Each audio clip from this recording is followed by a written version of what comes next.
Testing. Okay. Thank you.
Yeah, I'm not.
Good afternoon.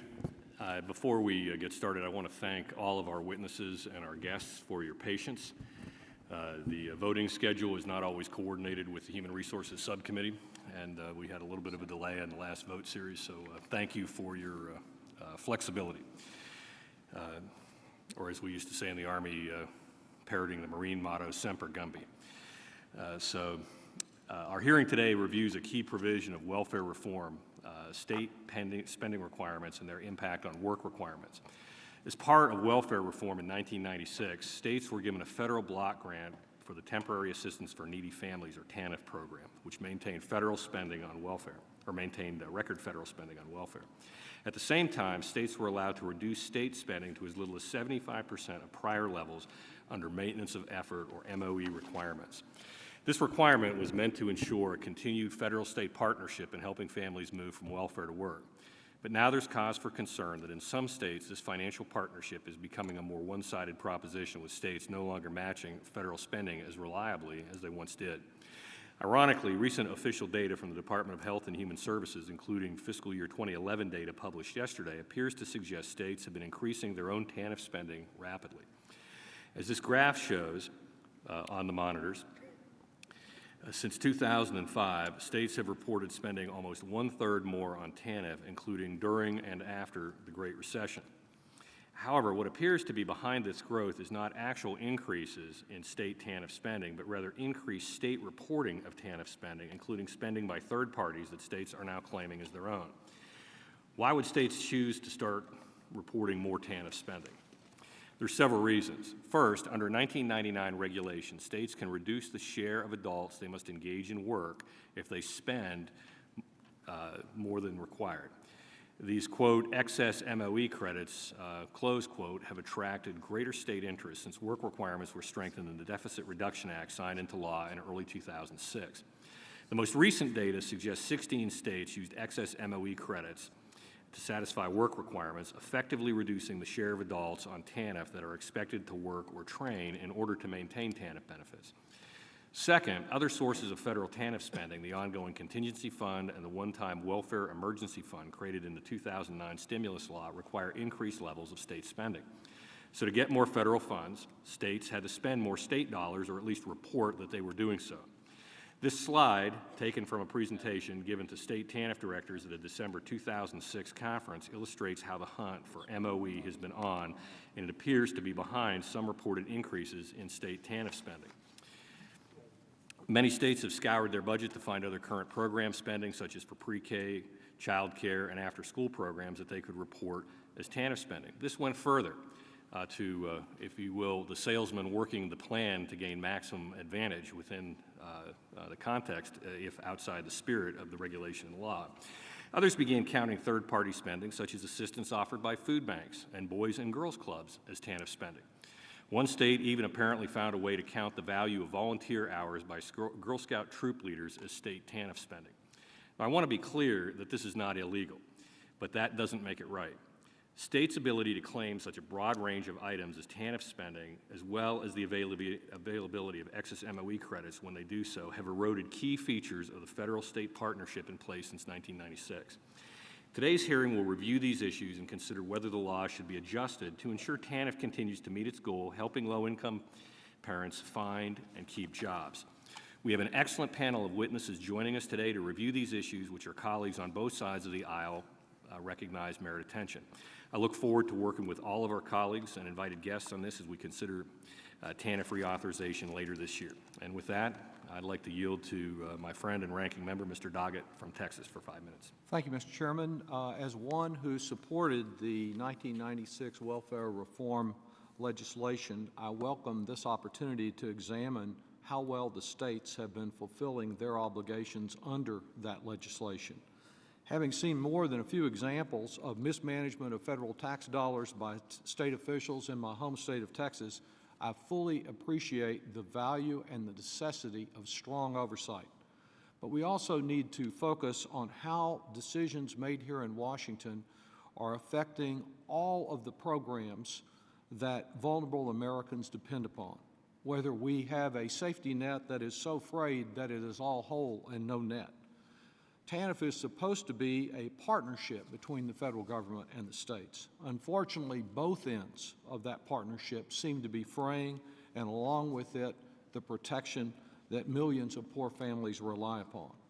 Last year, the House Republicans targeted 17 mostly high-poverty states for cuts in TANF by refusing to extend, without any justification I ever heard, the so-called supplemental grant program.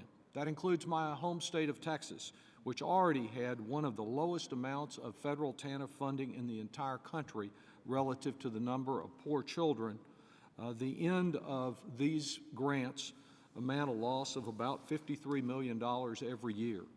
According to the Center for Public Policy Priorities in East Austin, this has meant fewer funds were available in Texas for preventing high school dropouts and child abuse and neglect. All of the Texas miracle stuff that we've heard so much about has done very little to those who are caught in poverty. Only last week, House Republicans enacted or approved here in the House a highly partisan bill that would completely eliminate the social services block grant. That's the loss of another $137 million to assist low-income families and protect vulnerable children in Texas, as well as senior citizens. Today, we're likely to hear that some states also may be withdrawing their support. I'm sure Texas will withdraw as much as it possibly can. Rather than continue to spend state funds to meet TANF maintenance of effort requirements, some states do seem to be increasingly counting spending that is done from nonprofit and charitable organizations. One report indicates that nearly half of the funds that one state, Georgia, declares as meeting its spending requirement actually comes from non-state private sources. While we should certainly encourage the tremendous work of charitable organizations across the country, allowing states to reduce their funding for services for needy families by counting existing spending by hard-pressed nonprofits threatens to reduce the total amount of support for our poorest children. As the chairman just pointed out, changes in how the states count spending also impact work participation rates that the states are required to comply with under TANF. I firmly believe we should expect states to diligently work with folks to help them find meaningful employment. To ensure this outcome, we need standards that meet our bottom line goal of helping jobless parents find real work so they can support themselves and support their children. We will likely hear some concerns today that the current work participation standard is too focused on how many TANF recipients are in certain activities rather than on how many people are actually moving into real jobs. The current performance measure does not account for how many jobless parents a state is really helping. For example, a state that has 100 poor unemployed mothers but only provides assistance to 2 of them, that state would meet the current federal work participation if just one person was in a work activity. If that scenario sounds rather extreme and hypothetical, consider the fact that my state of Texas provides TANF assistance to only about 5 out of every 100 children that are living in poverty today. Mr. Chairman, if the federal government and the states reduce their commitment to our poorest citizens once again, the path out of poverty will become even harder and longer for millions of our youngest Americans. I stand ready to work with you to ensure that both the Congress and the policymakers in the state meet their obligations to help these struggling families, and I look forward to hearing from all of our witnesses today and thank each one of them for participating. Thank you. Thank you very much, Mr. Doggett. I'd like to remind our witnesses to limit their oral testimony to 5 minutes. However, without objection, all the written testimony will be made part of the permanent record. On our panel this afternoon, we'll be hearing from 5 distinguished individuals: Ms. Kay Brown, Director of Education, Workforce, and Income Security with the U.S. Government Accountability Office; Mr. Grant Collins, Senior Vice President for Workforce Services at ResCare; Ms. Carol Cartledge, Director of Economic Assistance Policy Division, North Dakota Department of Human Services; Mr. Peter Palomino, TANF Administrator, Connecticut Department of Social Services; and Dr. LaDonna Pavetti, Vice President for Family Income Support Policy, the Center on Budget and Policy Priorities. Ms. Brown, please proceed with your testimony. Chairman Davis, Ranking Member Doggett, and members of the subcommittee. I'm pleased to be here today to discuss our work on state spending requirements for the TANF program. My remarks are based on several previously issued GAO reports and will focus on 2 points: the key features of state MOE requirements and changes in the role of state MOE spending over time. First, on the MOE requirements. When Congress designed the TANF program, it coupled the $16.5 billion block grant with what was viewed as strong MOE requirements. This was to ensure that states remained solid fiscal partners. States continue to be expected to spend a minimum of 75 to 80% of the amount they spent on welfare-related programs before TANF was created. Over the past 15 years, this has amounted to about 40% of the $406 billion in total program spending. MOE provisions help ensure that state spending supports federal goals and that states are limited in the extent to which they can replace state funds with federal funds. To count toward MOE, state funds generally must be spent on families that meet financial eligibility criteria, be used for activities that support one of the 4 broad TANF goals, and be above the pre-reform spending levels if spent outside traditional welfare programs. In addition to its own spending, though, a state can count toward its MOE certain in-kind or cash expenditures by third parties, such as nonprofit organizations that support program goals and serve eligible families. Turning to changes in the role of MOE spending, through 2005, state MOE levels remained stable, hovering around the required minimums. When states experienced a significant drop in caseloads following reform, the MOE provisions facilitated a shift away from cash assistance to a broader range of services, such as child care, transportation, and child welfare services, as long as these services supported TANF goals. Then, in 2006, the MOE spending levels began to increase until they exceeded the minimum requirements by about $4 billion in fiscal years 2009 and 10. These increases were likely the result of several factors. For example, additional federal funds were made available during the recent recession. However, to access these funds, states had to increase their MOE spending. States also have increased the use of MOE to help meet their required work participation rate. States' performance is measured in large part by their success in engaging at least 50% of work-related families in allowable activities. However, states can turn to certain options instead. For example, when states spend in excess of the required MOE amount, this spending can be used to help lower their required participation rates. When Congress tightened these requirements in 2005, some states found it difficult to meet them and began to claim this excess MOE, an allowable option that had rarely been used before. For fiscal year 2009, 32 of the 45 states that met their rate claimed excess MOE spending, and 16 would not have met their rates without claiming MOE expenditures. In conclusion, MOE is now playing an expanded role in TANF programs. Some states may be making programmatic and budgetary decisions to claim excess MOE in order to avoid penalties for not meeting their work participation requirements. It is important to ensure that MOE spending reflects the commitment to serve low-income families and supports the federal program goals. While we, GAO, have not reviewed HHS's existing efforts to monitor MOE, and we do not know how effective they are, we know that MOE provisions can be difficult to administer and oversee. Yet, with appropriate attention to design, implementation, and monitoring, MOE provisions can be a useful tool to help strike a balance between heightened state flexibility and ensuring a focus on certain national objectives. This concludes my prepared statement. I'm happy to answer any questions you may have. That was actually precisely 5 minutes and 0 seconds. Thank you for your precision. You're welcome. I'd like to now introduce Mr. Grant Collins, the Senior Vice President for Workforce Services at ResCare, which is based in my home state, the Commonwealth of Kentucky. ResCare provides workforce services for individuals with barriers to employment, as well as residential and support services for people with disabilities. Grant was previously the Deputy Director of the Office of Family Assistance at HHS, which is the office responsible for administering the TANF program at the federal level.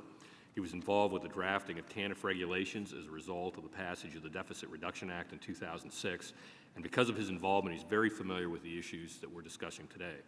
He's previously worked on welfare reform in both Wisconsin and New York City, and I'm very pleased that he can join us today. Mr. Collins, would you proceed with your testimony? Good afternoon, Chairman Davis, Ranking Member Doggett, and distinguished members of the subcommittee. Thank you for inviting me to testify on the impact of state TANF spending on TANF work requirements. I'm currently the Senior Vice President of ResCare Workforce Services. ResCare is a human service company dedicated to helping people achieve their highest levels of self-sufficiency. However, today, I also wish to offer a few insights from my role as former Deputy Director of the Office of Family Assistance, the federal agency that oversees the Temporary Assistance for Needy Families program. In particular, I'm here to discuss a few specific TANF provisions. State spending requirements known as maintenance of effort, or MOE requirements, the counting of state and third-party spending towards MOE requirements, and the impact of that state spending on work participation rates. Work requirements were a key part of welfare reform in 1996. States must keep at least 50% of adults participating in activities like employment, job search, or vocational training. States receive credit toward meeting the 50% work rate if they reduce caseloads over time. Another key provision of welfare reform is what is called maintenance of effort, or MOE requirements. That is to make sure states continue to invest their own money in the program. The goals of the work and MOE requirements were to ensure that the program continued to be a federal-state partnership and that both parties were financially invested in helping families become self-sufficient. After welfare reform became law, child poverty declined, unmarried birth rates fell, and many recipients went to work. As a result, caseloads fell dramatically. Because states received credit for their work requirements if caseloads dropped, this also meant the 50% work requirement was zero or near zero in many states. To strengthen the work requirement, Congress passed the Deficit Reduction Act of 2005. As a result, many states increased their efforts to find people work. However, states also found other ways to meet the federal requirements, one of which became known as excess MOE. The excess MOE provision allows states to reduce their work requirement if they spend more than is required.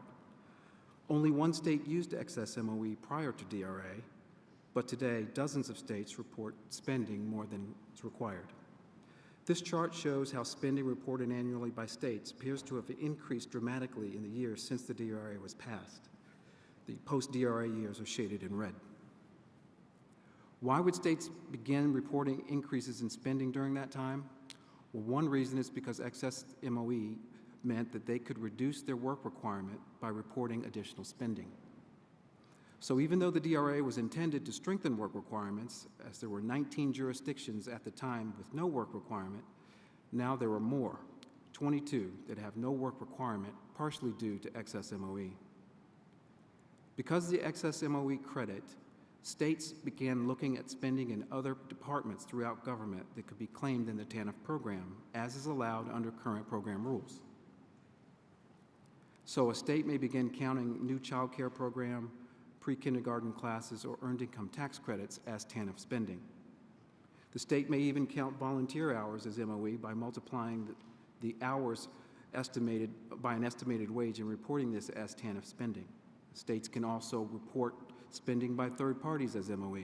For example, a state may count the value of food given out at food banks as TANF spending. In closing, I want to point out that none of these practices are illegal. None of them are questionable according to current policy. States cannot be blamed for working within rules and regulations to meet federal requirements.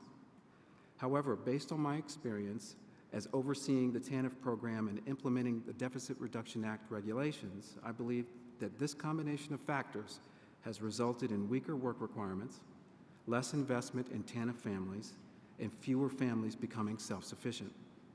I appreciate the subcommittee's interest in this issue, and I hope that the members of this subcommittee and this panel can work together to ensure that TANF is working as intended. I look forward to answering any questions that you might have. Thank you very much, Mr. Collins. I'd now like to recognize Mr. Berg from North Dakota to introduce the witness from his own home state, Ms. Cartledge. Thank you, Mr. Chairman. I really tickled to have Carol Cartridge here from North Dakota. She oversees the TANF program in North Dakota, and I asked her to come out and share some of the common sense things that they're doing in North Dakota with the committee, and so thank you for being here. Thank you. Ms. Cartledge, you may proceed. Okay.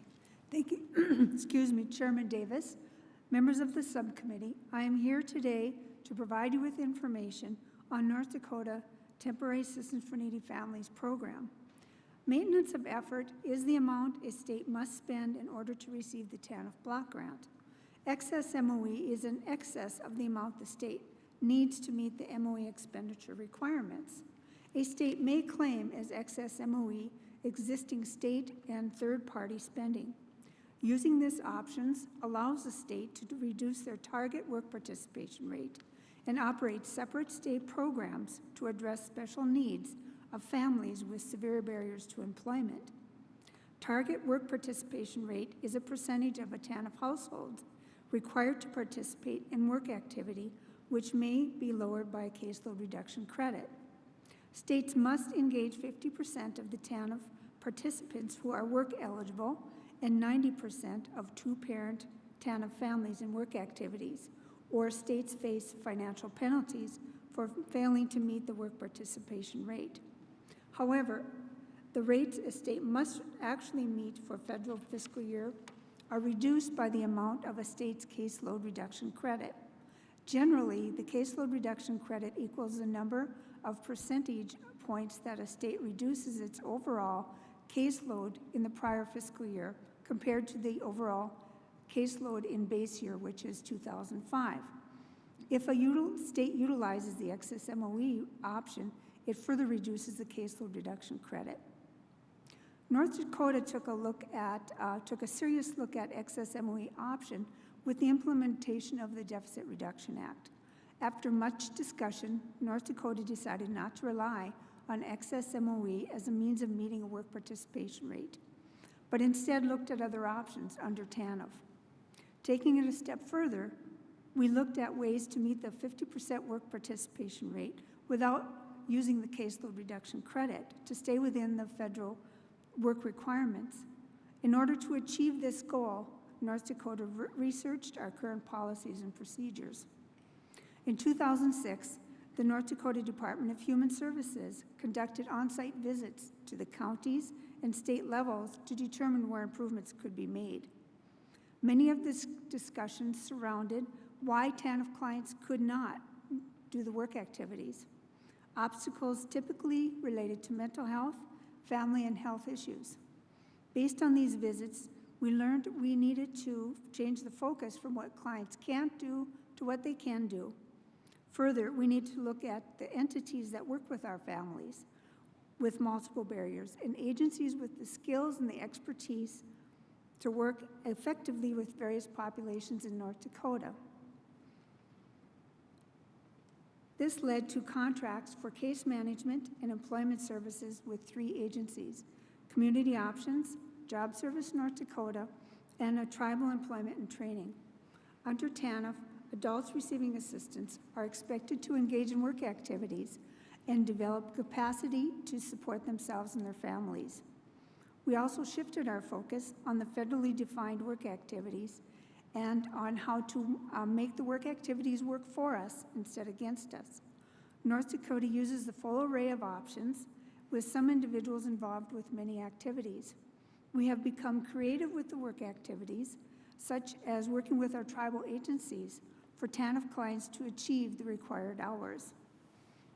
And one of the examples is during a powwow, where we can count some of the hours that individuals may be participating in a powwow. North Dakota continued to look at the TANF and how we could improve the program to better serve our clients and their needs. Today, North Dakota has regular TANF benefits and these additional options. Diversion assistance, which provides short-term help to families that are employed or will be employed to help the parent or caregivers to remain employed. We also have our regular TANF benefits. Within the regular TANF benefits, we have, it's called pay after performance. Work-eligible individuals are required to meet work requirements before their needs are met. This means the child's only payment is made and the work-eligible individual meets, once that work-eligible meets the work requirements, we provide them with a supplement benefit. If the work-eligible individual does not meet the requirement, a sanction is imposed. The reason for this requirement is so that individuals will become work-ready, get used to what a paycheck is like. We have now entered into a new endeavor, which is called a career ladder, where we're allowing individuals to pursue secondary education. We have a kinship care program, which expands the options of placements for children who are in the care, custody, and control of child welfare system. We have transition assistance, which promotes job retention by providing extended period of assistance to qualified families. And then we have post-TANF, which is once they totally lose TANF assistance. We also provide support services to families. Implementing these changes to North Dakota has resulted in a work participation rate increase. In federal fiscal year 2005, without a caseload deduction credit, North Dakota work participation rate was 31.45%. Ms. Cartledge, would you mind summing up briefly? We're Okay. over a bit. Of course, with these changes, North Dakota has been able to increase its work participation rate by 128%. That concludes my testimony, and I'd be happy to answer any questions that you may have. Thank you very much. Mr. Palomino.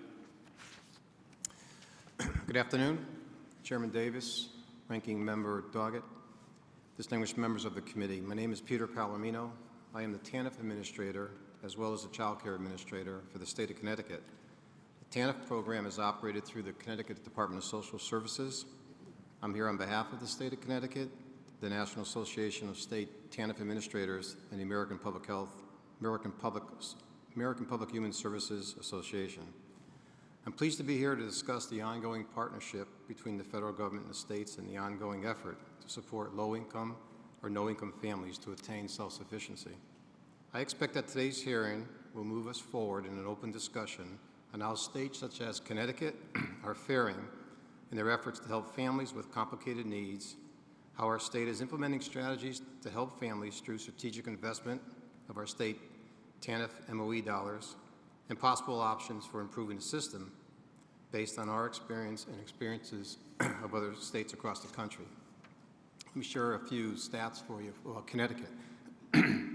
Our TANF block grant is $267 million, which brings our MOE requirement to $183 million, for a total of $450 million. That's a nice piece of change to use to help support a lot of families. And yet, despite that, we still look for more as best we can. We currently serve 17,500 families with direct cash assistance each month. That total is down from a high of 24,000 back in 2005. And we also serve several thousand more families with the TANF MOE to attain and maintain self-sufficiency.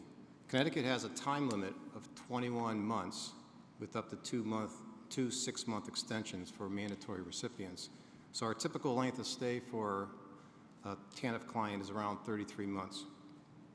Since October of 2010, Connecticut's monthly work participation rate has exceeded 50% without factoring in the caseload reduction credit or any excess MOE credit. Since the work participation rate is dependent on so many factors, including barriers of individuals access to jobs, education, transportation, and other supports, we are pleased to know that the state's additional investments in excess MOE may assist us if our rate begins to drop. We have used caseload reduction credit and excess MOE in years past, and we expect we may need to in the future. States do like the flexibility provided by the TANF block grant. The ability to design programs and utilize state and federal funds is essential to meet the differing needs of our state populations and economic variables, and yet still address the 4 TANF purposes. Thus, we urge you to continue to maintain this flexibility and honor those provisions that are in the TANF regulations. A little historical information. In 1996, Connecticut's TANF program expanded beyond the aid to families with dependent children population to serve a much broader and diverse population, to families with incomes less than 75% of the state median income level. We have other programs that are supported by TANF and MOE funds, and they include job training, child care, transportation. Those are important and critical employment support programs to those individuals. These programs do help targeted families get to and stay at work and begin the road to self-sufficiency. In October of 2007, Connecticut did move our 2-parent cash assistance families to a solely state-funded program. We recognized that we could not attain the 90% participation rate. Our decision in 2007, similar to other states, was eventually recognized by Chairman Davis in a statement he made in 2011, which I quote, "Current welfare rules create marriage penalties by expecting a greater share of married parents to be working and for more hours. States have responded by, in effect, opting out of such requirements altogether," quotations close. TANF MOE in Connecticut has been very consistent over several years. The excess MOE is an extension of those funds, demonstrates the additional commitment of funding by the state to these TANF-directed programs. Connecticut has exceeded its MOE requirement for several years, and we expect to continue to do so. We do believe that the work participation rate is limiting, and there are a variety of reasons why, but we believe the caseload reduction and the application of XMOE is a thoughtful provision for our states. In conclusion, I believe Congress, the Department of Health and Human Resources, and the states all desire similar results, and we are here today to work with you and happy to take some questions. Thank you. Thank you, Mr. Palomino. Dr. Pavetti? Good afternoon, Chairman Davis, Ranking Member Doggett, and distinguished members of the subcommittee. Thank you for inviting me to testify today.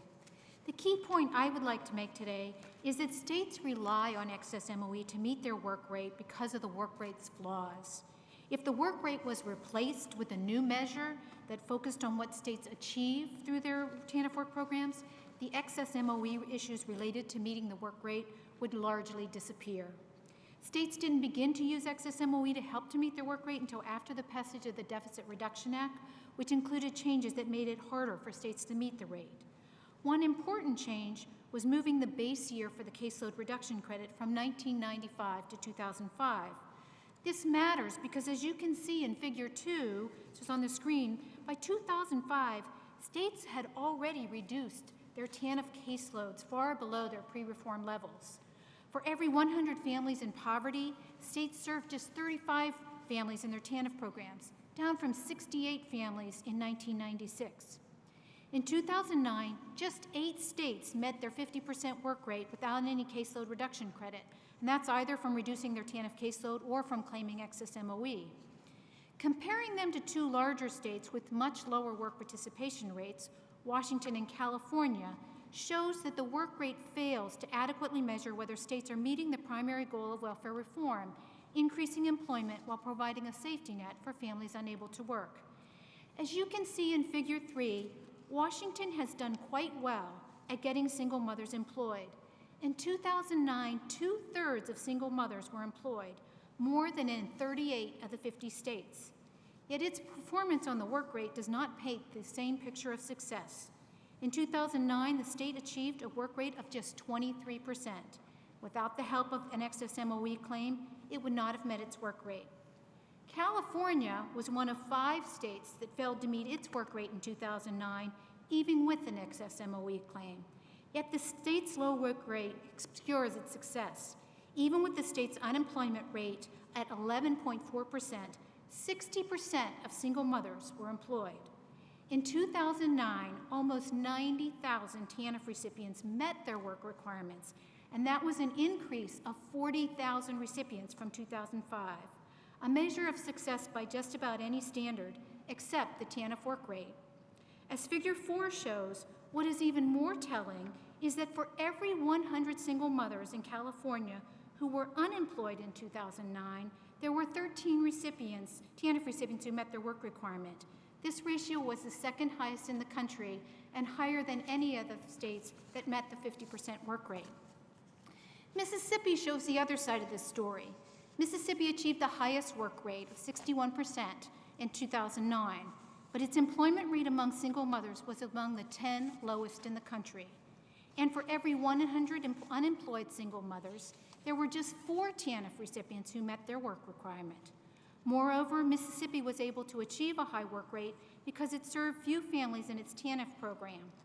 As Figure 5 shows, for every 100 Mississippi families in poverty, only 10 received any TANF cash assistance, compared to 66 in California and 49 in Washington. The weakening of the cash safety net for families has resulted in increased numbers of children living in deep poverty and has removed the safety net from the most vulnerable families who have the most to gain from the help that TANF can provide, those that have physical or mental health issues and those caring for a sick or disabled child. The work rate is so terribly flawed that reconsideration of it should be central to any TANF reauthorization discussion. In the interim, I offer 2 changes to include in the TANF extension that could begin to refocus state efforts on what matters, getting TANF recipients employed. First, allow states to count individuals that leave TANF for work in their work rate for up to 12 months. And second, ask HHS to initiate a demonstration project to encourage states to develop and hold themselves accountable for alternative performance measures that focus on outcomes. Now I would like to make a few statements about third-party MOE, which I believe is a significant problem. States have found ways to withdraw state funds from programs and services that had been supported with TANF or MOE funds and still meet their MOE requirement for identifying this third-party MOE. Importantly, this practice is not limited to states that report excess MOE expenditures. Some states have already identified third-party spending and have used this spending simply to meet, not to exceed their MOE requirements. This is not what Congress intended, and this practice should be stopped. These are hard economic times, and many families are struggling. And there are 2 actions that related, and I'm going to just do those quickly and end, or that Congress should also consider that are related to MOE. One is redesigning the contingency fund, which has very complicated excess MOE provisions and makes it difficult for states to meet.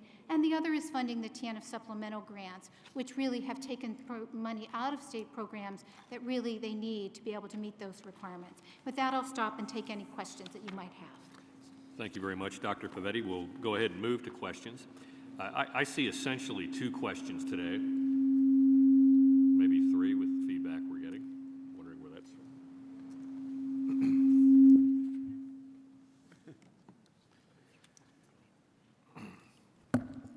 I see some opponents to reform are messing with our sound system now.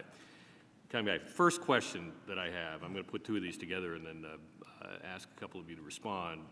First, is the way that we define state spending in the TANF program correct? Part 1, the right type of definition, the standard. And second, should states be able to reduce the share of adults on welfare expected to work if the state spends more than expected? Mr. Collins, currently states can count spending by non-state third parties like charitable organizations as if that were state welfare spending. Does that policy make sense to you, and do you think this potentially allows states to back out of their own obligations to the detriment of low-income families? Need to hit your button there in front. Chairman Davis, I've done a lot of thinking about this. It is hard for me to understand how an incentive can be created when what it ends up doing is having people stay dependent on welfare for longer periods of time. So I don't believe that it works well in the way that it's set up right now. Dr. Pavetti, you said this practice of allowing third-party spending to be counted as state welfare spending, quote, should be stopped, close quote. Why? That is third-party MOE, because I don't think that that was what the intent was. It has allowed states to reduce spending. But I would like to comment on the difference with the work rate. I think there are two sides to that. And in your opening statement, you basically said states are allowed to use the excess MOE, but that doesn't make it right in the third party. I think you can make exactly the same statement about states reducing their caseload in order to meet the rate or to get the credit. That doesn't make it right, and it doesn't, and by the slides I showed, states are not serving families in need, and they're not working, so we're not measuring the right things. So I think it's not an issue about whether or not we want them to go to work, it's about whether or not we're measuring whether or not they're going to work, and that's what I think the issue is. I appreciate you sharing that. Ultimately, the issue is making sure that we're measuring the right outcomes, and also the process is correct. On the question of allowing apparently excess state welfare spending to reduce work requirements, can anyone on the panel explain the logic of this provision to me? Why should we reduce work requirements just because a state spends more on TANF benefits? I'd like to give, before we double back here, I'd like to give actually, Dr. Pavetti could be a staff member almost, the number of times I've seen her here. And we appreciate her erudite contributions to the subcommittee over the last 18 months that I've chaired it. Mr. Palomino? What I'd like to share is that the complexities that we've encountered with some of the families and some of the opportunities that we'd like to provide based on the way the current rules are set up with providing, for example, more adult basic skills type of opportunities. We'd like to take those risks. I think our state legislators want to work with us and want us to take some more risks to serve people that won't count towards what the work participation rate allows us to be countable. So in taking those risks, we'd like to think that if there is excess MOE and we've accounted for that, and it does, and that excess MOE does support the purpose statements, that then if the risk we take did not come through and we were unsuccessful, at least at that time we would be able to still comply with the ultimate goal of the TANF law, and then also give opportunities for families that may not get it because they just didn't have that opportunity. Ms. Cartledge, would you like to comment? Mr. Chairman and members of the committee, North Dakota has chosen not to use excess MOE, and it has to do with not wanting to be reliant on third parties to meet our MOE requirements. And also we wanted to be able to look at how we can help our families. We didn't want to shift people. And we knew after going out and doing research, we discussed what were some of the issues of families were experiencing. Like I said, mental health issues and also health issues, and also some of the other things came up as hygiene issues. So when we went out and did the research, it was, okay, how can we address those things to help our families get to work? And a very basic example is one of our first clients that we saw when we did a little bit of shifting, as the individual had very poor hygiene. So it meant that, okay, this is some of the things we're seeing. This is why they can't become employed. We need to take them by the hand and take them to the store. Here's a toothbrush. We're going to take you in the bathroom. We're going to show you how to brush your teeth. So we chose instead to go to, this is how we can help our clients, because we felt that was the intent of TANF, was take them from where they are and move them into employment. And I did include three examples of actually how we did move some clients to employment. So I'm not really an expert on utilizing excess MOE because we chose not to utilize it. With that, thank you. I'm going to recognize Mr. Doggett for 5 minutes. Thank you very much. Mr. Palomino, what's your feeling about what the states will do if we bar them from continued use of excess maintenance of effort credits?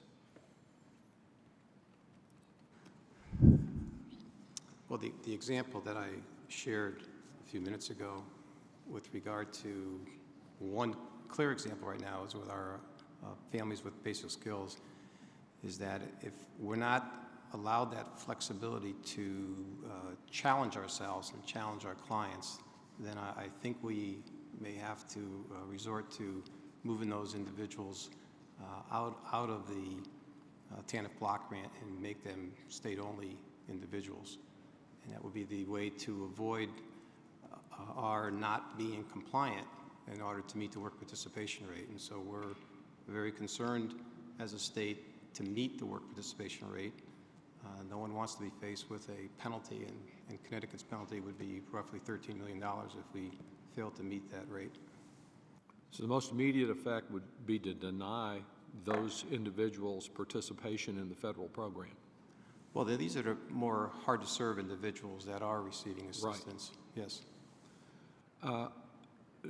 Dr. Pavetti, are there features in the current regulations? If this Congress does nothing, and that seems to be one of the things that we're the best at, but if we do nothing, will there be provisions in the current regulations that will reduce the work participation requirements through special credits? In other words, even if Congress doesn't act, aren't many states likely to face higher effective work participation requirements in TANF starting this year? They are.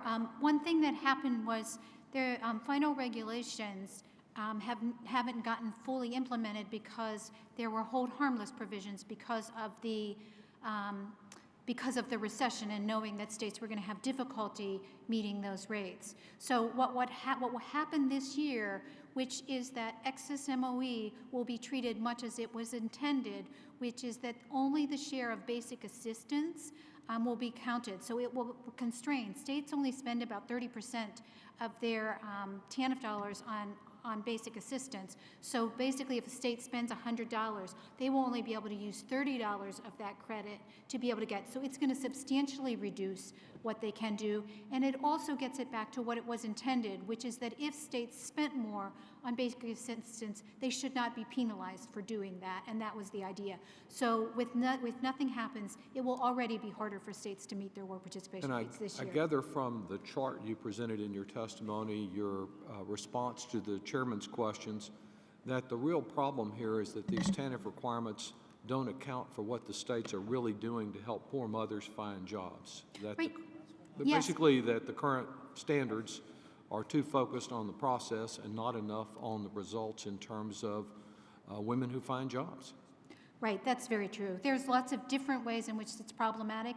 I would say the biggest problem is that it is a rate.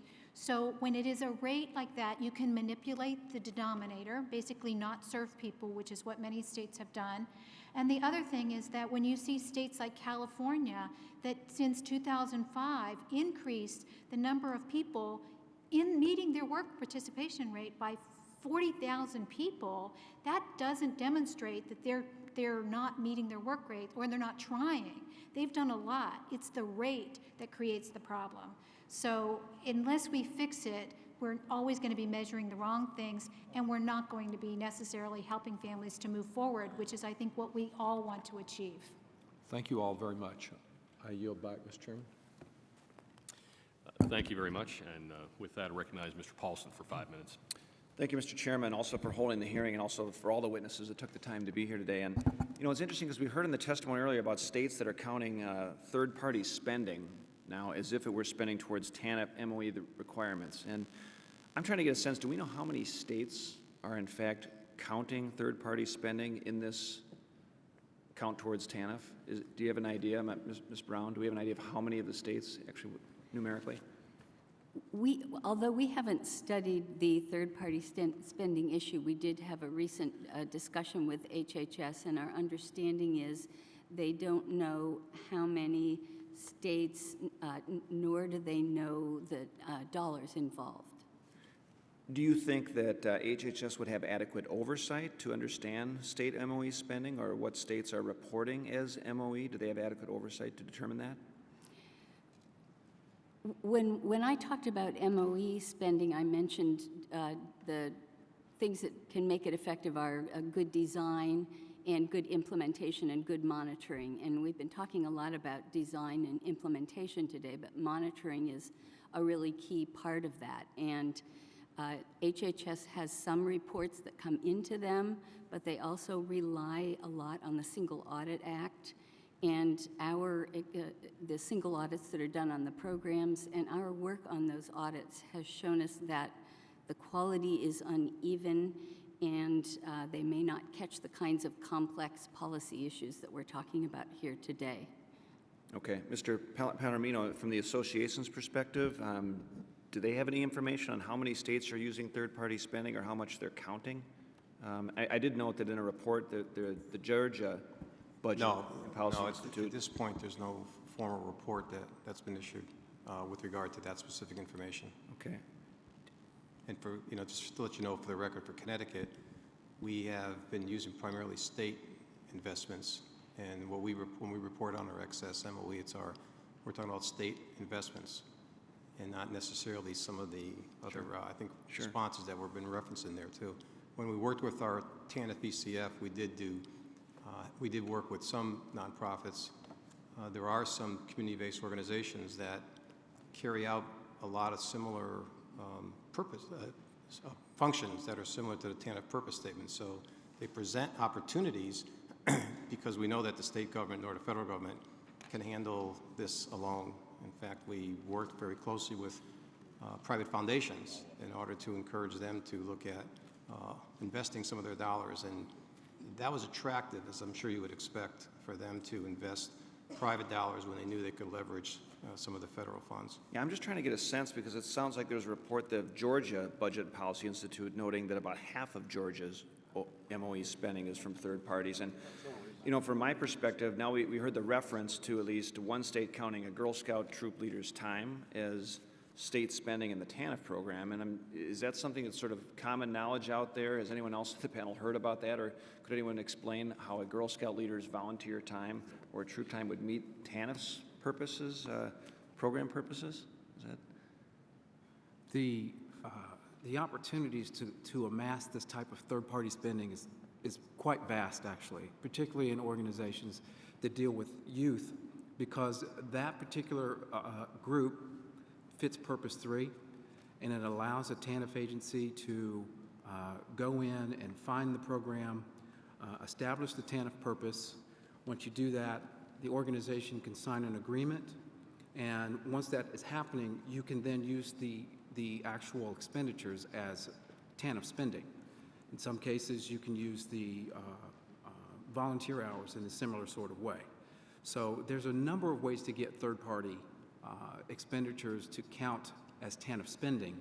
I think the opportunities are far greater than actually what we know. So if the opportunities are far greater than what we know, I mean, do you believe, or does anyone on the panel believe that we should be counting a Girl Scout troop leader's volunteer time towards excess MOE counts or spending? I mean, to me, it just seems a little crazy. But yeah. The challenge that I have with it is until someone can show me how it directly impacts more welfare recipients going into work and how that actually comports with the intent of TANF, then I think no. I don't think it makes a lot of sense at all, actually. Yeah, right. And Mr. Chairman, if I could just, for the record, put an article or position paper that identifies the Girl Scout issue, the state of Hawaii, I believe was the state, into the record. Without objection. And the gentleman's time has expired. Thank the gentleman, Mr. Berg from North Dakota, is recognized for 5 minutes. Thank you, Mr. Chairman. And thank you, Ms. Cartledge, for being here. One of the things in your testimony that really jumped out at me is since 2005, where our work participation rate was 31%, and it's gone up to 72% in 2012. I mean, I just want to commend you for digging into each cases and helping people. And we didn't get to it, but there's some great stories at the end of your testimony, and really that putting people back to work and helping them both with work as well as education. Two quick questions, and I have a question for Mr. Collins. The first question is, why did North Dakota decide not to count this outside money? What was that thinking? Why was that decision made? Mr. Chairman, members of the committee, the reason North Dakota decided not to is we didn't want to be dependent on a third party to meet our MOE requirement or have to do like a chase to get the requirement. So we preferred to be independent and wanted to meet our requirements by using our general funds or also the other means. That was so it really creates more stability for the program, right, rather than have some third party that may be there 1 year and gone the next. Correct. The other question was brought up today that that it may be easier for small rural states to meet the work participation requirements. and that states like North Dakota have a very weak safety net for families in need. And I guess I would just like to, I mean, how do you feel about that? And to me, it seems like North Dakota has a very strong safety net. Could you respond to that? Yes, Mr. Chairman, members of the committee, North Dakota does have a strong safety net for our children. As one of the example of our TANF families, the TANF program itself has like a pre and post program, so it tries to avoid the cliffhanger effect, that once they become employed, they're done, they're gone. What we did was we have the transition assistance, so 6 months, we give them a smaller TANF benefit, and we keep them with supportive services. Once that ends at the 6 months, then they can get additional 6 months with transportation allowance. Those are not counted as part of meeting our work requirement, as also those who go beyond the educational point. So we're taking additional steps like the educational ladder, the career ladder, is to move people further out of poverty by giving them the educational skills to also work themselves totally off of the TANF benefits. Thank you very much. Mr. Collins, I have a question for you, and I just follow up on the chairman. I'm having trouble with the underlying logic here. If our goal is to put people back to work, and we're saying, gee, if a state spends more money, then you can have fewer people working. I mean, if we believe more money is the right program and doing the right thing, if a state has a higher maintenance of effort, it should, in fact, have more people working, not fewer. And so, to me, it seems like on the fundamental core here, the incentives and consequences are somehow twisted around and backwards. And could you just help me either figure out why it's the right thing or what the alternative should be? Well, what's interesting is, you know, when the provision was created, it was in the 90s. We have evolved. We've gone through Deficit Reduction Act. Things have changed. So it's a fair statement to rethink really what we're doing with this particular incentive, because it seems to be the opposite of what it is that you would want to do. First, a couple of things. One, if you cannot tie it directly to more single parents moving into paid employment or participating in work activities, I'm struggling with what the reward would be. That would be necessary. And second, to be fair, a lot of this happened because the Deficit Reduction Act created really a very strong work requirement. And states found a way around it, and they used the excess MOE to do that. I would argue that the best and safest way to guard yourself against penalties is to do what North Dakota did. Engage your caseload. Figure out what they're doing, where they're at, and make sure that they make progress. And the last piece I would add to that is it's about what you can do, not what you can't do. There are 12 different work activities that people can do. If there are no paid employment opportunities right now, people need to get ready for when that opportunity comes around in the future. Sitting at home and waiting and hope is not a strategy. Thank you. I'll yield back, Mr. Chairman. I thank the gentleman. Mrs. Black is recognized for 5 minutes. Thank you, Mr. Chairman. First of all, Ms. Cartledge, I want to commend you in North Dakota for what you're doing. It seems to me that you're doing a very common sense thing. You recognize that your role is to get people back to work and to help them to become self-sufficient. And I commend you for what you've done in going out and actually meeting with folks and figuring out why it is that they're having a hard time getting employed and really giving them the opportunity for upward mobility.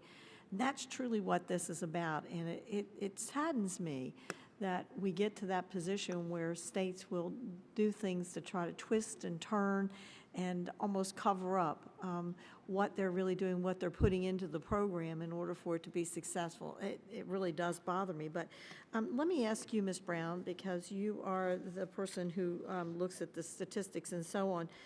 In your testimony about the states that can count this third-party spending as if it were spending toward their maintenance of effort, do you know how many states are doing so today and how much in the third-party spending they can count in that state spending? The information I gave on 2009 is the most recent that we have. It's not something that you can just look at a set of data and figure it out. It requires quite a bit of calculating to determine how much of someone's caseload reduction credit is due to different factors. And why is that so complicated? It would seem to me there would be categories to say, okay, here's how much the state actually puts in dollar number. Here's how much the state gets from volunteer hours, and here's how we figure it. Is that not what gets reported, or how does it get reported?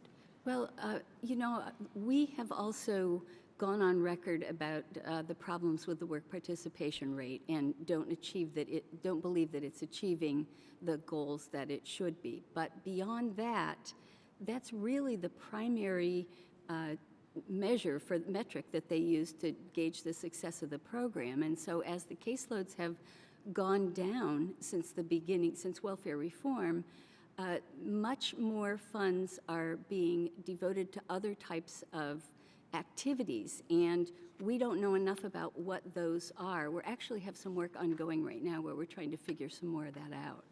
And I note that in the Congressional Research report on page 9 where we have the pie chart. And when I look at how the money is being used, there's 16% of the money that's being used in an other category.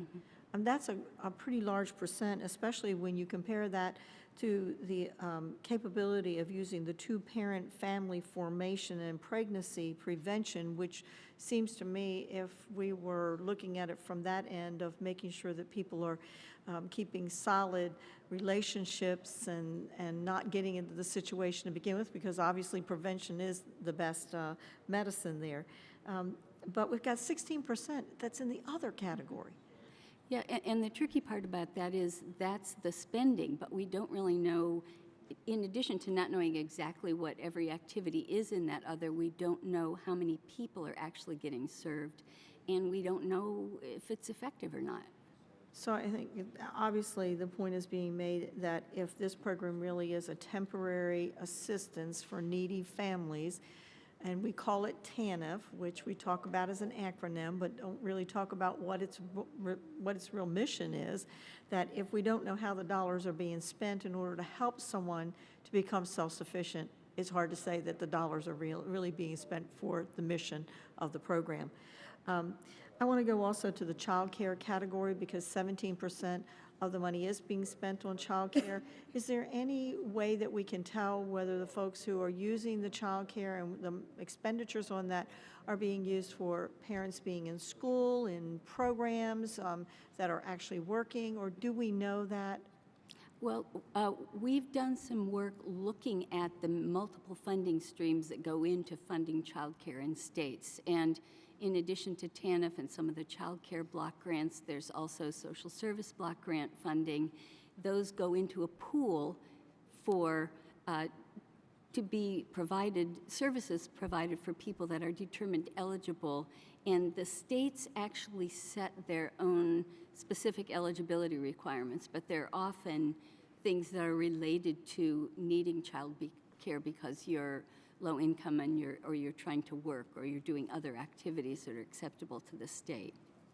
I see that I'm on the yellow, which means I'm going to turn red. Oh, right now I turn red, so I'm going to be out of time. But what I would ask is, if I had the opportunity and the time to ask one more question, I would ask each of you how it is that we can fix this program, both in meeting the mission and second, in the requirements that we should have in the reporting to make sure that what is being spent and the way it's being done is really ultimately meeting the mission of getting people to work so they can fulfill their dreams. So thank you for that.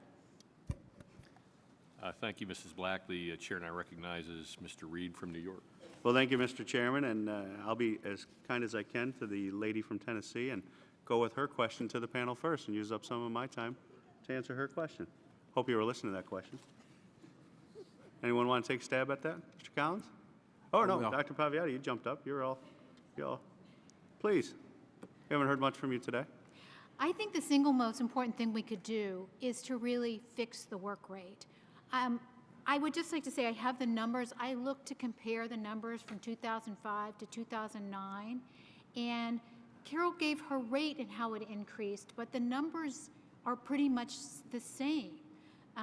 And so I think that we just don't know how to measure whether states are doing the work to get them to to work. So I think we need to really give states the opportunity to try different ways of saying, this is what I'm doing, and this is how I think I should be held accountable. So that's one thing on the work rate.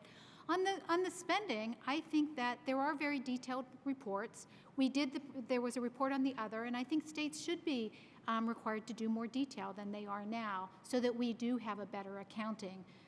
And I think that, again, you can constrain the MOE spending without putting states at risk of not serving people because of the way it relates to the work rate. Well, thank you very much. Mr. Collins, you wanted to offer? Yes. My answer would be to do what North Carolina and the other 8 states did that were able to meet the 50% work participation rate. Get dirty. Get in there and work. Get in there and build a fully comprehensive program that there are people who can work today, and there's going to be people who need help so they can work tomorrow. We shouldn't let the one overshadow the other. Every one of them needs help. And what we should do is focus on what people can do. So this isn't about hours. This is not about really meeting a rate. What it is about is engaging people and making sure that their government provides a service while they're on time-limited assistance. It is called temporary assistance for needy families. It has a time limit associated with it. I think you can start to understand really what the intent of the program is, and we should not let people sit, and we should not let them wait. I'm referring to the fact that even before the DRA was passed, more than half of all TANF recipients who had a requirement for work activities had no hour in a single activity for the entire year.